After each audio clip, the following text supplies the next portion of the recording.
Awesome. All right. We are officially recording. I'm I'm always excited to be able to bring great people onto this show. And Mel, ever since I met you, it's been a while that we've known each other now. We met through the Genius in 21 Days course, which is a amazing course by Stephanie and Cosimo Turconi, and they teach people advanced learning techniques. And anybody that's into personal development, I'm like, okay, we've got to talk. We've got to find out what we have in common. And I remember I saw you in a speed reading course that we were taking, and I saw your background and how amazing it is. Now I'm realizing my background. I'm like, all right, I'm gonna set my game up. This is crooked. You exude confidence. You exude love. You exude caring and compassion. And so that's why I wanted to, I asked if you would like to come on today and share with us about your story, what you've been through, and who you are. And you have your master's degree in psychology, and you've completed multiple certifications with life coaching, cognitive behavioral therapy, neurolinguistics, and Kensho coaching. And then you specialize in life transitions, anxiety, relationship issues, career-related issues, women issues, and low self-esteem and confidence. So with all that to be said, can you please tell us about who you are? And anything you'd like to add on to that? Yeah, that's great. Thank you, Alex, so much. I really appreciate this opportunity. You know, for me, moments like this or chances like this is just another opportunity for me to share my story, because I know I learn through stories myself. And when I hear, you know, the transitions people have been through or the courage they found when they were, you know, in the biggest breakdown in their life, it just inspires me. So for me, really, it supports me to reinforce my own story. So, and also to hopefully make an impact in whoever is listening. So I really appreciate the opportunity to be here today. Yeah, I mean, we did meet, you're right, through the Genius 21 Day course. And if you guys want to know more information about it, you know, reach out to me or Alex. Would love to tell you more about that. And so I guess I'll just start with my journey, since we're really calling this a journey into your true self. So up until I was 23 years old, I really just existed. I can say, I mean, I had a good life. I've transitioned a lot. I've immigrated several times. I was, you know, born in a different country, and I moved to Germany, and then I moved to US. And it was the best decision, I think, for my family to make at that point with the circumstances that we were in. But all of that really affected me. You know, I was depressed since I was probably about 9-10 years old. Because of the major move in my life, and I had to learn a whole new language, and, you know, just, it was really challenging, getting comfortable in my own skin. And, you know, at that age, you're growing, you know, there's so many other transitions that we are going through as a human, and then let alone, you know, our environment changes, right? So it was tough, but I didn't know that I was depressed at that time. And I mean, at that age, all I knew is that I know I had to go to school. I had to learn the new language.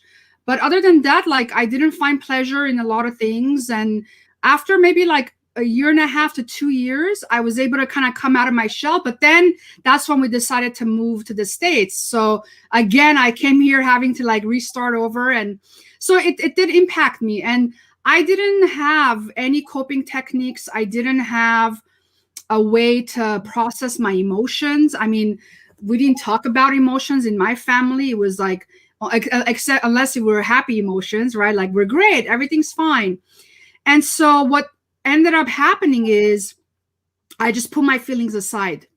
Like, okay, I'm good, everything's okay. And but that turned into anger, and then it turned into anxiousness. And when I was 23, I experienced a near-death experience where it was actually a very massive panic attack, but I had no idea that that's what it was. But I don't know if anyone has experienced like a shortness of breath or an anxiety attack, but when you don't know if you're going to be able to catch your next breath, it's like, oh crap, like my life is ending. And that's really what happened. I was on my treadmill doing my routine walk, and I just I couldn't breathe. And actually, the only thing I did to cope with my stress and anxiety was I became a smoker at age 14. And I was actually a very heavy smoker. And luckily, I didn't get into involve. I mean, a lot of my friends were into drugs and stuff. Luckily, it didn't work for me, or else I probably would have used those two to cope with whatever was going on with me, right? So, but I was a heavy smoker. So it was August 4th of 1999. I will never forget the day. And when again I was doing my routine walk and I couldn't breathe, and I was like, oh my God, this is it. Like I literally felt like my life is over. And for a moment, things started flashing before my eyes, and I was like, the only thing I kept asking myself is like, okay, wait a minute, like, have I even mattered? Like, what have I done with my life? Like, yeah, I have a degree. I had just moved back actually from San Diego, California to back to LA, moved back in with my parents. And I had a degree, but even my degree wasn't for me. It was like just to, show my parents, like have them be proud of their daughter, right? Like that, because my brother is super smart, and he was always a good student, and so like I wanted to look like, okay, at least I can go to school and get a degree too. But anyway, at that moment, I'm like, wow, like what have I done with my life? And then I started crying, and I was like, wow, like I don't know, have I even mattered? Have I contributed anything? Like everything I've wanted to do, there were a million excuses of why I can't. Anything I I blamed a lot of people. Like it was like a horrible moment. And I lay down on my bed just to like be able to breathe. And I looked up and I just started talking out loud. I don't know who I was talking to. I don't know, call it universe, God, whatever you want to call it. I was just like, please, like, I need one more chance, just one chance. Like, I promise, like, I'll get my shit together. I'll be nicer to my parents. I won't have an attitude. Because, as a teenager, I kind of got away with having an attitude. And I was like, I'm a teenager, you like it, you don't tough. But now as I was becoming a professional, and my boss, actually 3 weeks prior to this, my boss had pulled me in her office and she had a conversation with me. And she said, I noticed like you get really worked up when things happen that don't go your way, or when you can't express yourself, you start getting angry and frustrated. And she told me, she goes, you need to go to therapy. You need to work on this stuff, because if you don't deal with them now, it'll show up again. And I was like, I was so offended. I'm like, whoa, wait a minute. Like my boss, and she was actually studying to be a therapist. So she was really approaching it from a compassionate place. But I was like, and I kind of wanted to tell her, like, this is who I, like, kind of what I did when I was a teenager. Like, this is who I am. You like it. You don't. Yeah. That wasn't gonna end well. So I was like, I took that in, but okay, what do I do? We don't go to therapy. I mean, we didn't even believe in that stuff. My family, it was like, there was such a stigma to that. And I'm talking like 22 years ago, right? And so that had happened, and then this happened, and I was like, okay, you know what? Like, as I'm laying there and my life is flashing before my eyes, as I'm making all these promises, I literally, to distract me, I grabbed the TV remote and I turned on the TV, and it was this documentary on smoking, and I was like, it just kind of literally like pulled me in, and I started watching this, and it was about this woman. She had lung transplants, wasn't working. She was, she had children. Anyway, and I'm watching this, and I'm like, and the only thing that came to my mind was, okay, if I continue at the rate that I'm going of how much I'm smoking, I mean, I was probably smoking about 1.5 to 2 packs a day at that point. That's the only way I knew how to deal with my stress, right?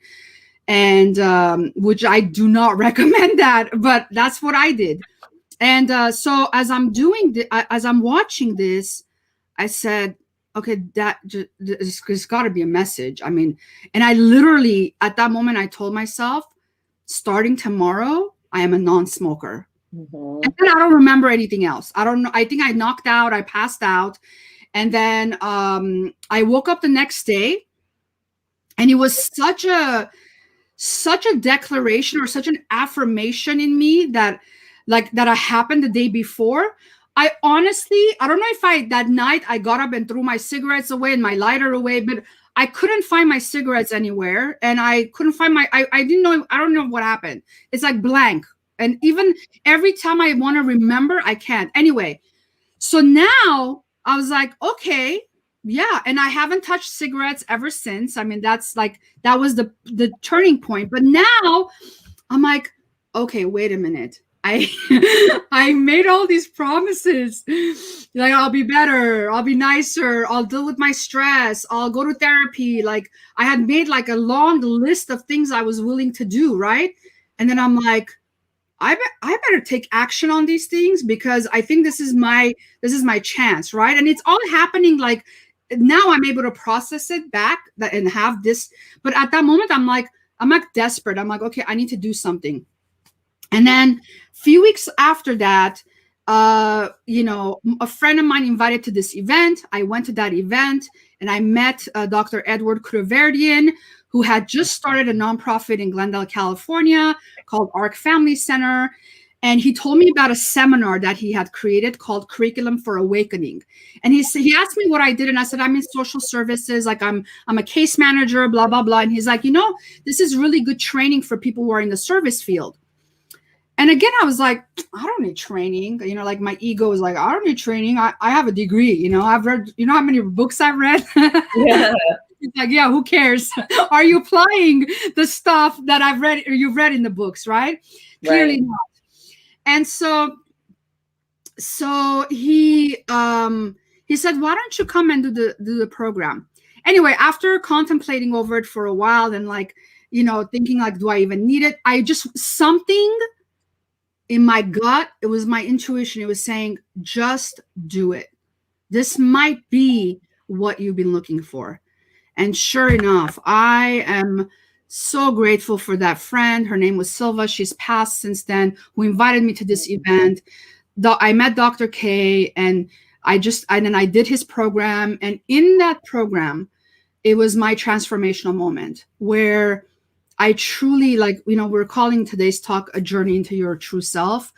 I really got to get acquainted with myself.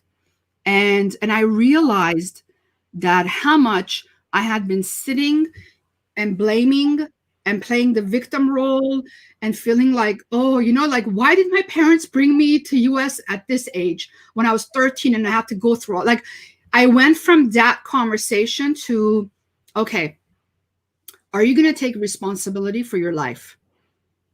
Or are you just going to continue to stand on the sidelines and point fingers and blame? It's your choice. You choose.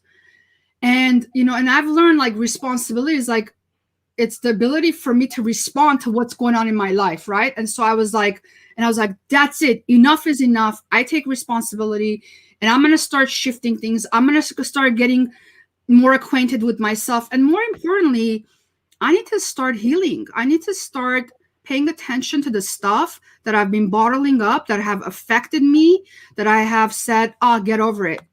Get over it. I realized that I'm no longer willing to get over it, but I want to get through it. And that's really when my journey of healing started. And because of the impact coaching and therapy had for me, I was like, I never thought I was going to go back to get another degree. But after a few years of, learning, going through those seminars and my own coaching and therapy and all of that, my own healing process, I was like, this is my purpose. This is what I want to do. And so that's when I enrolled and I went and got my degree in psychology. And I was literally I did all my hours to become a licensed therapist. But again, in that process, I didn't like that I had to fit into this mold of, I've always kind of been a rebel, right? So I didn't feel comfortable in what they wanted me to do as a licensed therapist and all the regulations and stuff. And I was like, I'm passionate to just touch lives and make an impact. And because I was part of ARC Family Center, I started teaching courses there. And sometimes my clients, I wanted them to come and participate. So it's like, I was going to end up having kind of dual relationships as maybe a coach and an instructor. Anyway, I was like, I'm not going to get my license, and I'm just going to open my own practice and do, I got my degree. So I felt confident enough that I have that background, but I want to go the coaching route. And so in 2003, since 2003, I've been operating my own practice and just really being that space for others who find themselves on the same path that I was. And I told you when we first talked, like, I don't, I'm part of the networking now that both you and I are part of, but I've never really done any marketing. My clients have just come to me because of word of mouth. And I think because I'm committed to this work and I stand in that, like with that intention, and just whoever that I am there to heal and impact kind of show up to my practice. So yeah, so it's been an amazing journey. And of course I continue to grow. And I mean, I realized that this is not like, oh, now I'm doing this work. I was having a conversation with a friend the other day, and I said, my clients heal me just as much as I heal them, because this is, I'm on this journey not to just be there for others, but also to heal my own stuff. And I'm so grateful that I get to do this work. Mm-hmm. Yeah. And it's written all over your face and all over your energy that you are doing and what you're called to be doing. And you started your business in 2003. Mm-hmm. Yeah. So I started because I was part of ARC Family Center. So I had an office there. It was a nonprofit. So I had an office there, and I was seeing clients there. I was teaching the seminars. And then along the way, I decided to kind of open up my own like fictitious business name. And so that happened in 2013. But I've been actually in practice under the umbrella of ARC Family Center. That's where I had my office since 2003. Right. That's right. I remember we talked about that when we first met, when we first met and went through all of this. So thank you for sharing your story, and thank you for all that you're doing with the people that you're working with, and for pushing forward. So when we talk about a journey into our true self, when you're working with people, what are the hesitations you hear people say when it comes to this journey? Yeah. Actually, the first thing is, what if I go into myself and I don't like what I see? That is usually the first thing. Like, what if there's stuff there that I've like buried and like that I don't want to, and I'm like, listen, our true self is like bright light. I mean, we're born into this life. I don't want to get philosophical, or everybody has different beliefs, but what I believe, and you don't have to believe that, what I believe is that we're born like really pure, like we're like a pure crystal or a diamond, whatever you want to call it, and then life happens, right? Which I just say shit happens, but I'll be clean here. I'll say life happens. Life happens. Traumas happen. Transitions, divorce, identity issues. So many things happen, and all those start blocking or covering up who we really are, and also to just kind of be accepted and survive. And I know, like in my family, like I always had love. There was always love, and I felt safe. It was the meanings that I also gave things that happened in my life that contributed to my insecurities or comparisons that I made and what I thought was better than me, right? I mean, so it's like a combination of things that happen externally, but also internally, the decisions that we make internally, whether consciously or subconsciously, right? So so yeah, so generally the fear is like, whoa, what if I go in there and I don't like what I see? And it's like, that might be true. There might be things that you find out that you're like, whoa. But you know what I learned is that we can set those aside year after year, decade after decade. It's part of us. It travels with us. It goes everywhere with us. So at some point, you can't keep the cap on the bottle anymore. It's gonna burst, and it shows up in different ways. We either take it out on in our relationships, we take it out in traffic. I mean, I live in California, LA, and traffic is just today. I was talking to my parents. I don't really usually watch the news, but my parents were saying that there was a road rage and someone shot and a 6-year-old child died. Like, I was like this is real stuff. Like, so it's like, so it, you cannot bottle this stuff up. It'll show up. And if it doesn't show up, then you numb yourself, right? With different things. So I'm like, I'm here, I've been there, and let's go on this journey together, you know? And you may find things that are disturbing or uncomfortable, but it's the only way is to get through it. Like, that's the only message that I'm able to give my clients. So that's one of the major things, you know? And some people just don't think they can change. They don't believe that change is even possible. But when they hear stories of, like, I've been doing this work for so long, when they hear story after story, my own life experiences, and that's one of the things that I do a lot in my practice is I self-disclose a lot, like, of my own experiences, because that makes me show up as a real person that, and with real life, real human experiences, and it just allows my clients to, you know, get through their stuff even faster, and with more belief that shift is possible. Mm-hmm. Yeah. When shift happens. Right? Yep. Actually, you know, you mentioned Cosimo. When I was talking to him, he's like, stop calling yourself a coach. You're actually a shiftologist. You shift people's lives. And I'm like, I like that. I think I'm going to call myself a shiftologist from now on. I remember hearing that in one of the classes we were in. Yeah, a shiftologist. Yeah. Absolutely. Because when you shift, you're still who you are. You're just shifting the way you're living your life, or you're shifting the way that you're thinking about things, right? And what we think about becomes our reality, you know? So when you're helping people shift and you're going through things, what kind of people usually benefit from being able to work with you? I know we mentioned it at the beginning, but just to reiterate and hear from you, what stories or what people normally work with you? Yeah, sure. You know, just talking on the shift concept, and then I'll answer your question.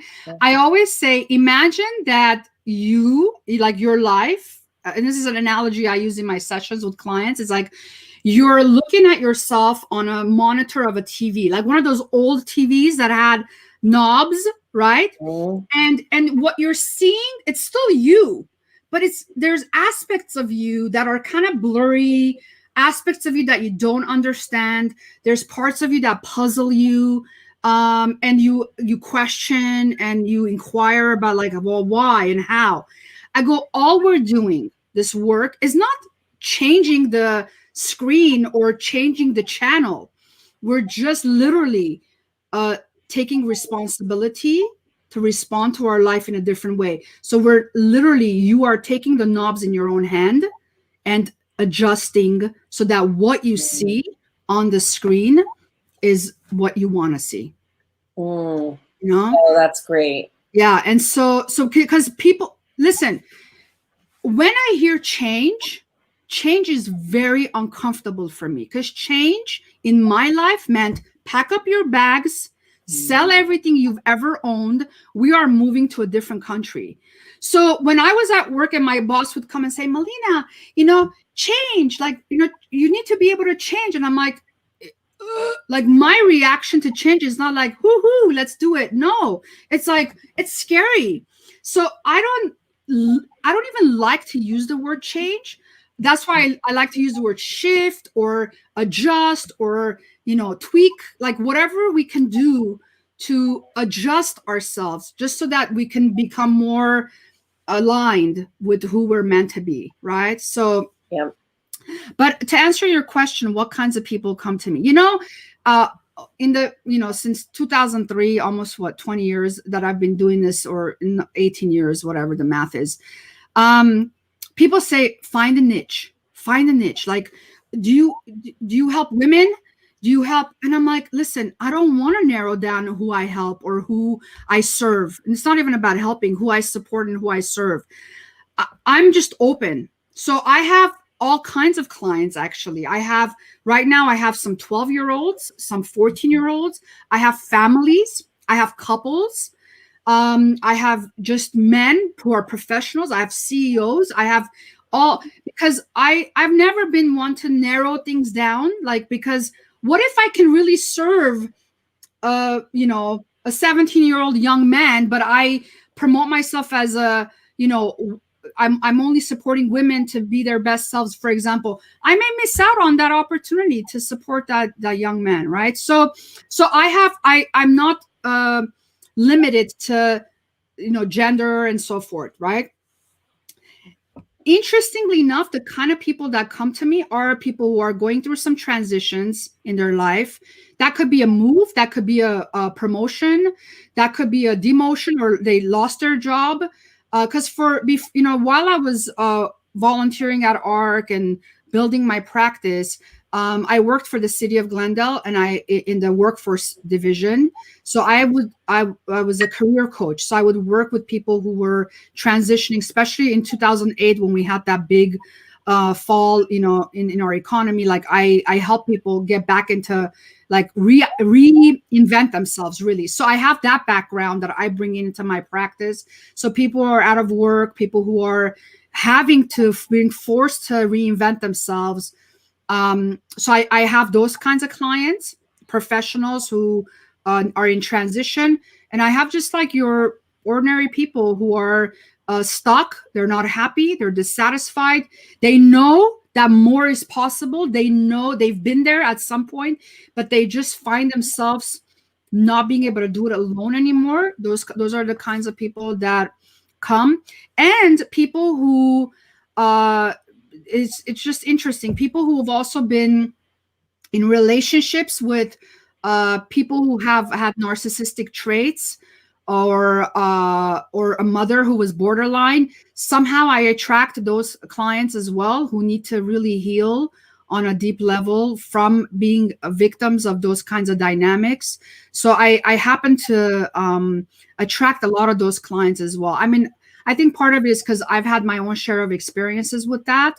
And I think I've had to heal through that myself. And so I'm able to provide that space for them to heal as well. I hope I answered your question. Oh, 1,000 times over. Yes, it was beautiful. I was just telling a friend this morning, whatever work that we're being called to do, it's usually because we've been through it. Yeah. And so we want to be able to turn around the journey we just walked, right? And turn around and help other people, reach our hand back to bring them through. So I'm not, I can relate to what you're saying right there. Yeah. Absolutely. You also said, you brought up a good point. In 2008, you help people like reinvent themselves. So what has your experience been like the last 12 to 16 months? Yeah. Well, I think we all have to reinvent ourselves, right? I mean, I had an office that I had to close down, right, due to COVID. Mm-hmm. And so, which I actually found it to be obviously not the pandemic, but the transition that I went through, and so many other people's, like, for me, it was actually a blessing, because who knew that we could, I mean, yeah, people knew about teletherapy or doing things online, but it wasn't like common practice, right? So for me, moving on to Zoom, like when pandemic happened, I was like, oh my God, how do I reach more people? I started doing like free meditation classes on Zoom. It was like, and people who would have never driven to come to me for anything like that were now dialing in, and we're now part of this. So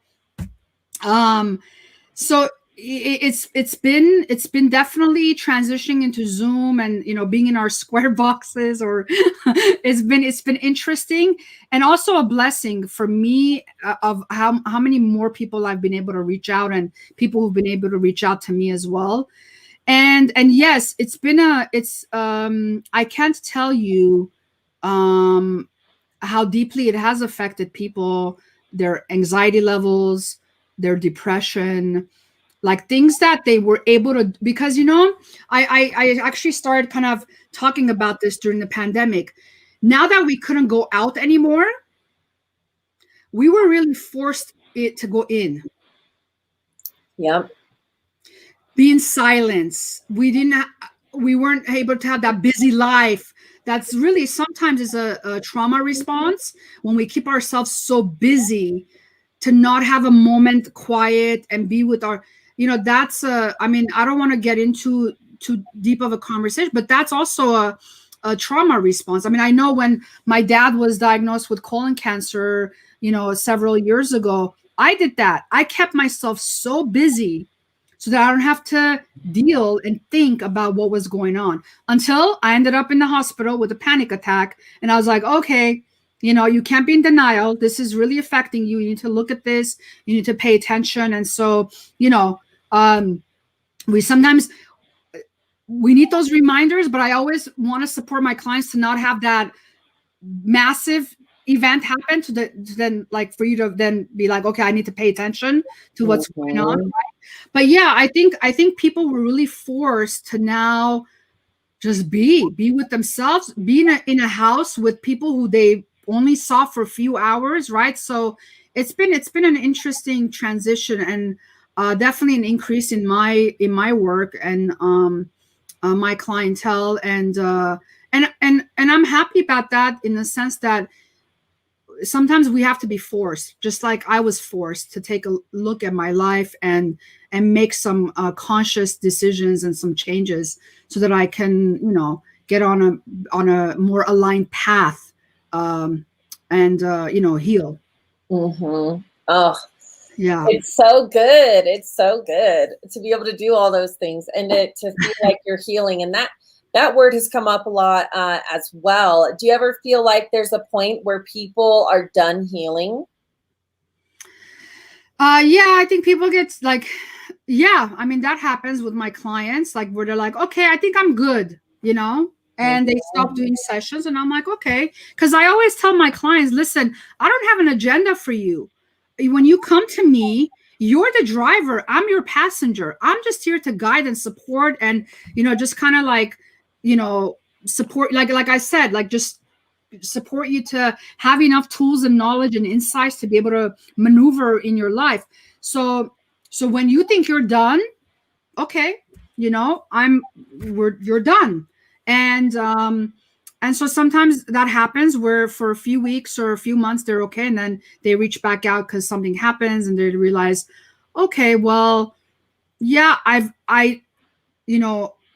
had breakthroughs in certain areas, but then now there's more, right? Because I mean, do we ever stop growing? Do we ever stop healing? I don't really think so, personally. And I may be biased about this, because I mean, even for me, when I do one course or one sessions with my own coaches and stuff, it's like, I'm like, I want more, because I know that there's like this, abundance, or like so many levels to me that I don't understand yet, right? And I'm not 100% where I want to be with myself and with my challenges, right? So then I understand, like, I have to keep going as well.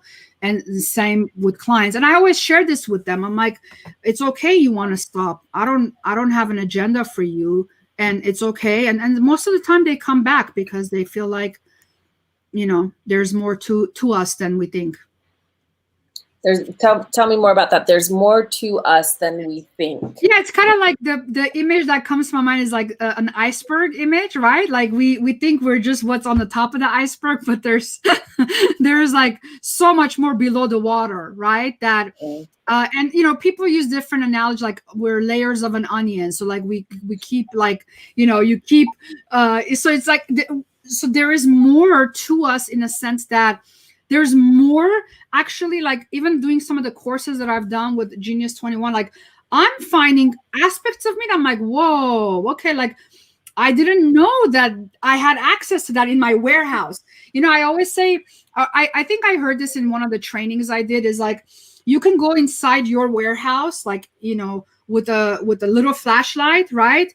And you just like, you look in the warehouse with, but we can also go into our warehouse with a big flashlight and really see more of potential that we have, abilities that we have that we don't have access to, and also healing that we can do that we don't realize we can. That's so interesting. I've never heard someone else say the flashlight analogy. I've shared that so many times, probably in like the last, I don't know, 10 years. Like where if you take a flashlight and you look in your, I love the warehouse. I don't know if I would say like just in like your room or whatever, and you take that flashlight, you don't know what you're going to find, right? But having someone like you that can hold that person's hand and be like, hey, you're safe and I'm here with you and we're going to do this together and we're going to clean up as much as you want to. And like you said, once they feel like I'm done cleaning my warehouse, and then you can let them go. And then you're like, okay, let me know if you want to come back and I'll be willing to put on my suit and jump back in there with you. Yeah, exactly. Yeah, I think I did the training like, I don't know, 10 some years ago. And I remember the guy using that analogy, and I was like, that's brilliant. Yeah, like I wanna go into my warehouse, what's here, with the big flashlight, and like, you know, and you know, listen, I also know that that's not easy. I've done enough work in the past 20 some years that I'm not scared to, so that's why but that's not who I was then. I needed that guidance, and that's why I went into this work, because it can be scary. Like, you know, it's like, and you know, for me, I don't want what happened to me where I'm laying down and like regretting all this shit that happened in my life. Like, oh, I should have, I could have. That feeling I had at that moment,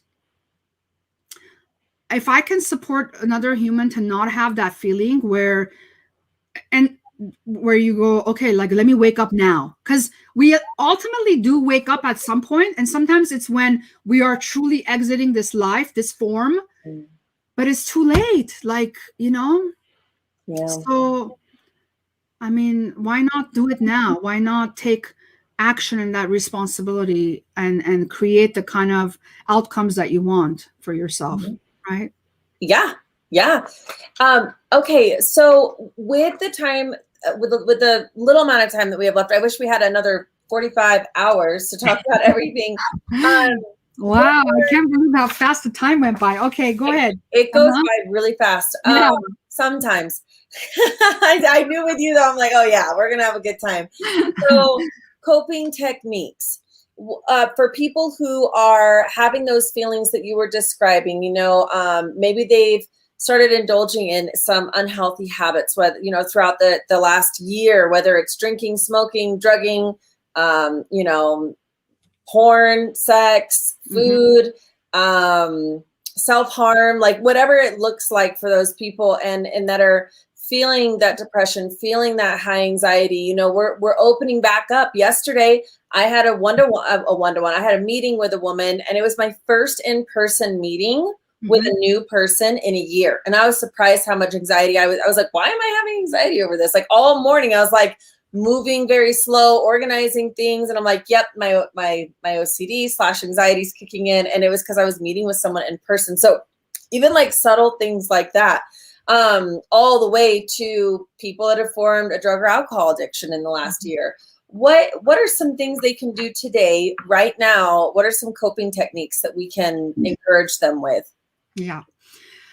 You know, I'll tell you this. I think the first step is being okay with saying, yeah, I don't know how to deal with whatever my stress is, whatever my anxiety is to be not to be in denial, like to be able to say, yep, I am going through this hard, like you did, like you're like, oh yeah, I'm having my anxiety, right? So Mhm. you were aware enough to be able to acknowledge it. I think the acknowledgement is the first step. Just like in any addiction you want to let go, the awareness and acknowledgement and saying, yes, I am whatever XYZ that is, alcoholic, drug addict, food dependent, whatever it is, right? It's like to be able to say that it there, it kind of like it's like you take responsibility, right? You're no longer in the, well, like I have all the reasons in the world why I am this, right? It's like, okay, I'm taking responsibility because this is not serving me anymore. See, a lot of times people want to change because it's not serving other people, right? Mm. But it's honestly, it's easier for you. Let's say if you say, oh, whoever I am, it's not serving my son. I'll be like, listen, do you want to change? No? Okay, bring your son. I'll support him to accept you for who you are. That's easier work. It's easier for me to coach him to come to acceptance of you versus to even attempt to change you or support you to transition into something else. Because if you're not taking responsibility, if you're not willing to even verbalize it and give it like breath, there's nothing I can do. Right. Wow. Yeah. So I always, I sometimes have people who come and say, help me to do this. And I'm like, why? And like, because my wife is not happy with how I am. I'm like, okay, do you want to change? Do you want to transit, like be different? They're like, no, I think I'm okay. I'm like, okay, bring your wife in.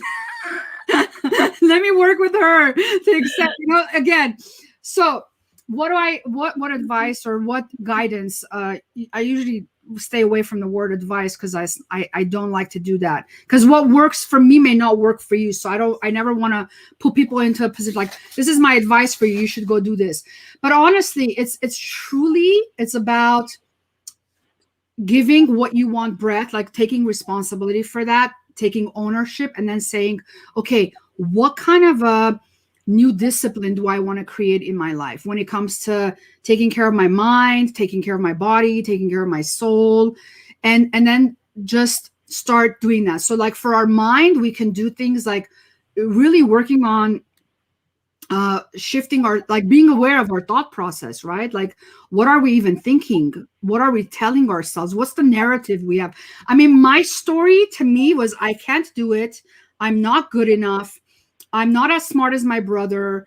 I've always been a big girl. I'm fat.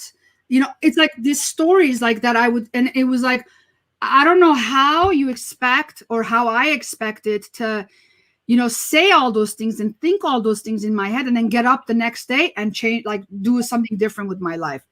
Like I just beat myself up. How am I even, so I forgot your question. What advice would I give to people who, What can they do? What can they do? Okay. Yes. So listen, for me, you're going to like this because I have my doTERRA Forgive. Oh, I hear somewhere in here.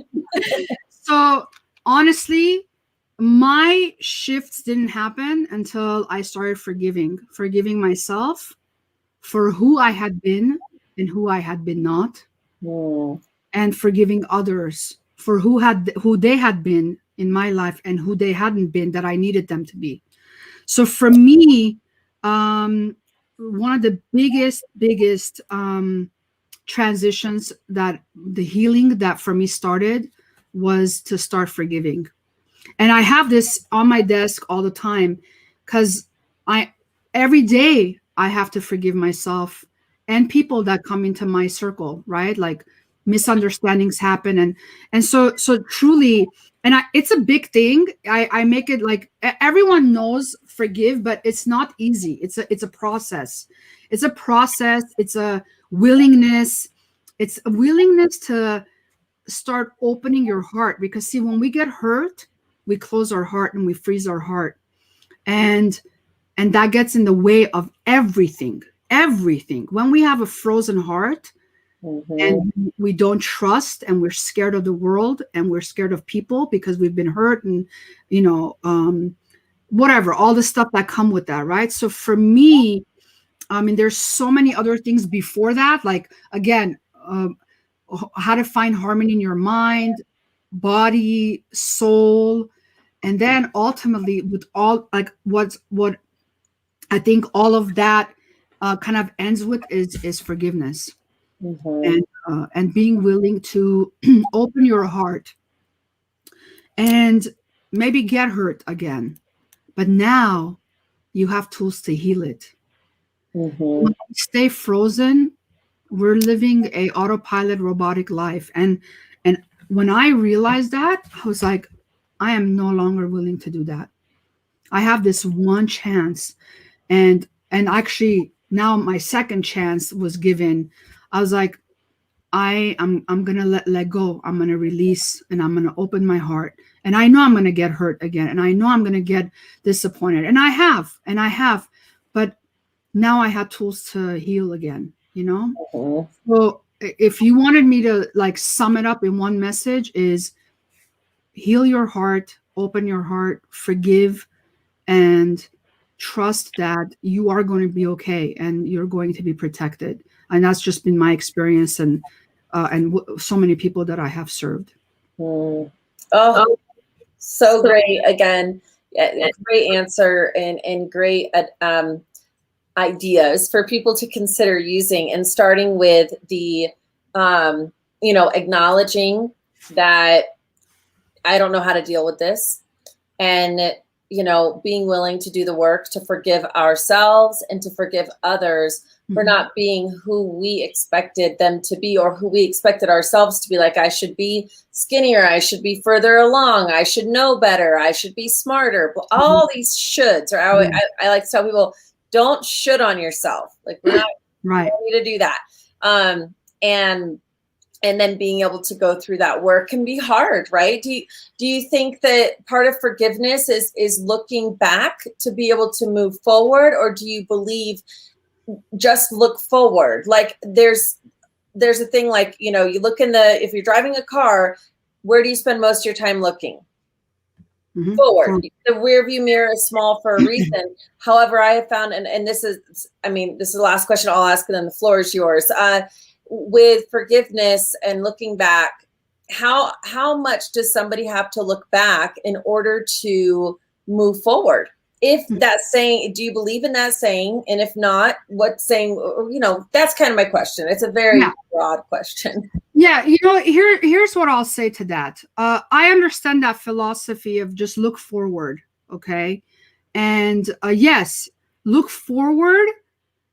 And here's what I say to that, is that if I have certain beliefs, or I have developed certain beliefs over and over again, that I am not lovable, that relationships always will hurt me, or whatever, right? I mean, because as we live and things become past, those past things affect our perception, our decisions, our actions, our limitations, our hesitations, because all of these start getting stored in our subconscious mind.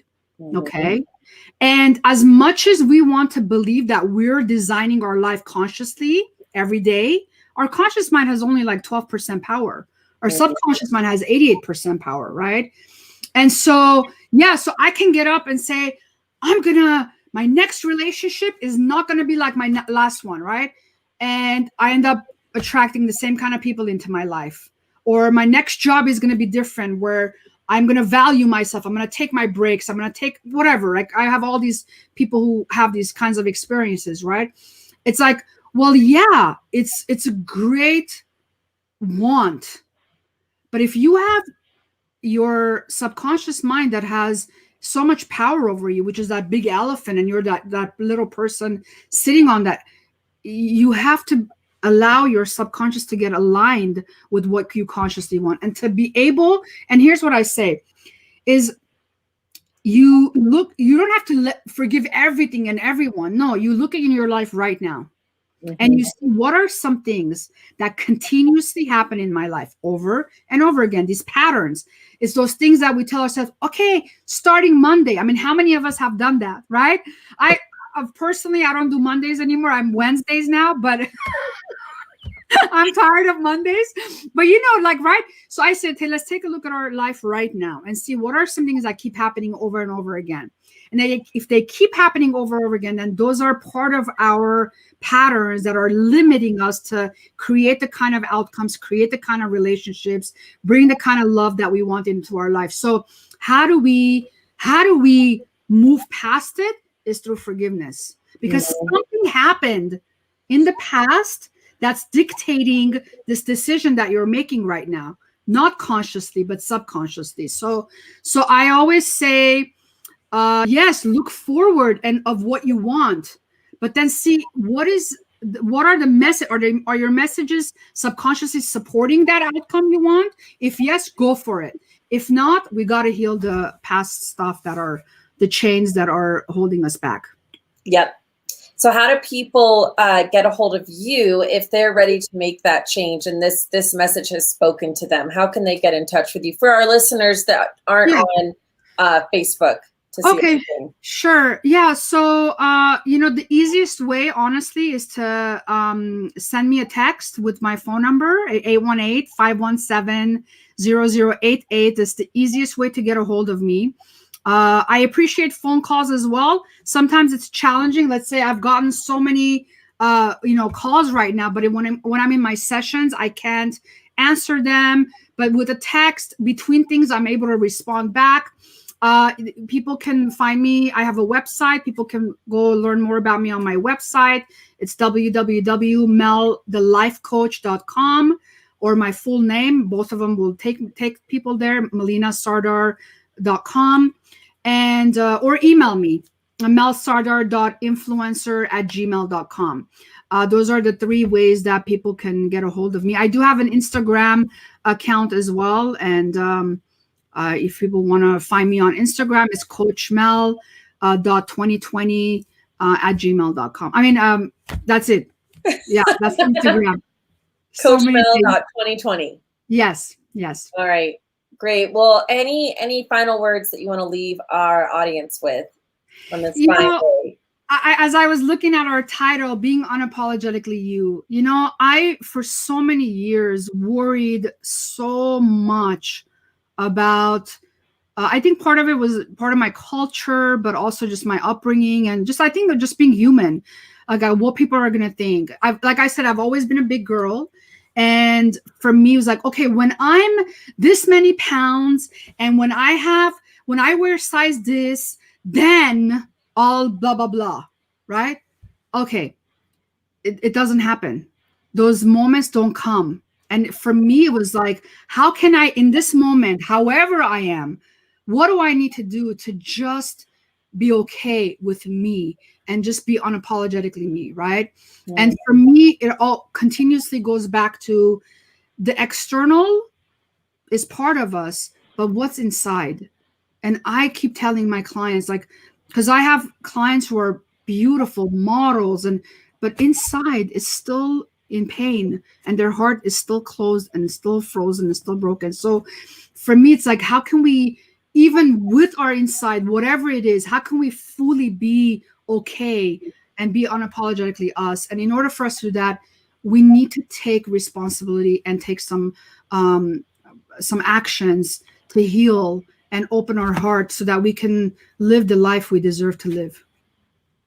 Amen, sister. Amen. Yeah. Mm-hmm. Wonderful. Thank you for that, Alex. Thank you so much. I really appreciate this. Yeah. Opportunity. Yeah. You're welcome back anytime. It's wonderful talking with you. And I'm sure there's 1,000 different directions that we could take our conversation because you're so knowledgeable. You're so beautiful. Your background is so amazing. I'll tell you something about my background. So some of this stuff you see in my background was in my office. This is my home office, right? When I started doing Zoom sessions, my clients were like, Mel, where's that tree with the lights? Where? And I was like, okay, people are wanting what they were comfortable with. So I had to bring whatever I had. I had to like redesign my home office to make it, comfortable for my clients, because while they're facing such uncomfortable moments, like at least their space or the environment I create can be a little bit warm and welcoming. So Yeah. thank you for commenting on my background. It's amazing. Matches your lipstick and everything. Thank you. I had to make myself pretty for today, Yeah. Great. Thank you again, and we look forward to talking with you again soon. Yes, likewise. Great. All right. Bye-bye. Okay, I'm going to end the broadcast, and then we'll